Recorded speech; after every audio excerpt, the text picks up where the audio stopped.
Assalamualaikum warahmatullahi wabarakatuh. Saya Yulia Rahmawati, Sarjana Pendidikan, Guru Biologi SMA Negeri 5 Kaur.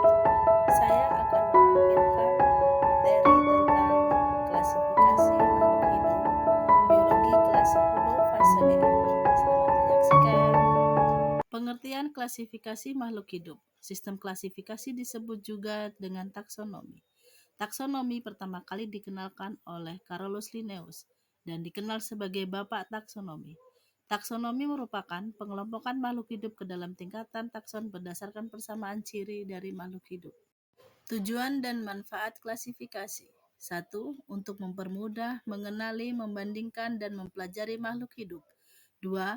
Untuk memudahkan kita dalam mempelajari makhluk hidup yang beraneka ragam.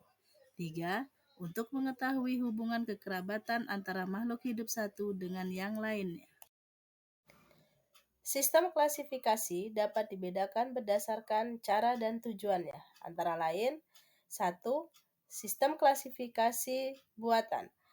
Sistem ini berdasarkan habitat dan nilai guna dari makhluk hidup tersebut. 2. Klasifikasi alamiah. Klasifikasi ini berdasarkan kesamaan morfologi secara fenotip yang ada hubungannya dengan makhluk hidup yang sesungguhnya. Yang ketiga, klasifikasi evolusi. Klasifikasi ini menekankan aspek hubungan kekerabatan dan sejarah perkembangan evolusi makhluk hidup yang ada sekarang. Tingkatan atau takson makhluk hidup. Kelompok taksonomi pada takson yang sama memiliki kategori yang sama. Urutan takson dari yang tertinggi sampai yang terendah seperti berikut ini. Taksonomi hewan terdiri dari kingdom, phylum, klasis, ordo, famili, genus, dan spesies.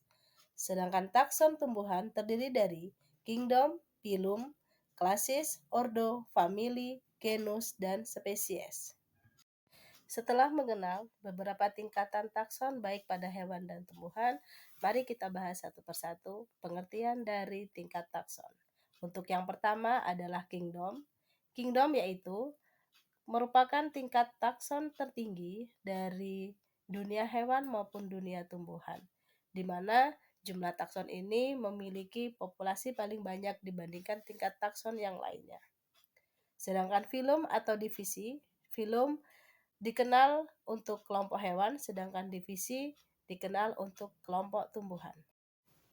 Yang ketiga yaitu kelompok kelas atau klasis, di mana pengklasifikasian kelompok ini berdasarkan kemiripan. Hanya saja proses klasifikasinya dilakukan lebih mendetail dibandingkan kelompok phylum dan kelompok divisi. Yang keempat yaitu kelompok ordo. Kelompok ordo merupakan pengelompokan hewan dan tumbuhan yang lebih spesifik lagi dibandingkan kelompok dari kelas. Dan yang kelima yaitu kelompok famili, di mana kelompok famili ini berdasarkan hubungan kekerabatan yang lebih dekat antara satu dengan yang lainnya dibandingkan anggota lain dalam kelompok ordo yang sama.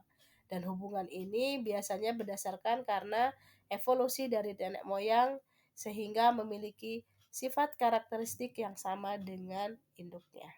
Yang keenam yaitu genus. Genus merupakan bagian pertama dari nama ilmiah makhluk hidup yang menggunakan tata nama ganda seperti yang sudah dijelaskan sebelumnya.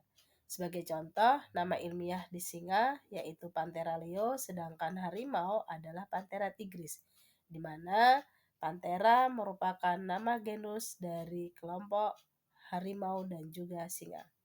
Yang terakhir adalah kelompok spesies. Kelompok spesies merupakan tingkatan terakhir dan paling spesifik dalam sistem klasifikasi makhluk hidup. Bisa kamu bayangkan bahwa makhluk hidup dengan spesies yang sama adalah sekelompok makhluk hidup yang sama dan paling pas untuk berkembang biak dan menghasilkan keturunan yang sehat. Berikut beberapa contoh klasifikasi hewan. Di sini ada beberapa contoh klasifikasi hewan khususnya untuk kelompok chordata, di mana diwakili oleh kelelawar, Pteropus vampirus, Platypus Ornithorhynchus anatinus, dan Paus Orcinus area, di mana masing-masing kelompok klasifikasi hewan tersebut memiliki tingkatan takson yang berbeda walaupun sama-sama termasuk kelompok chordata. Untuk yang berikutnya adalah contoh klasifikasi pada tumbuhan. Di situ terlihat ada dua jenis tumbuhan, yaitu tomat dan juga terong, di mana kedua tumbuhan ini memiliki genus yang sama, yaitu sama-sama Solanum.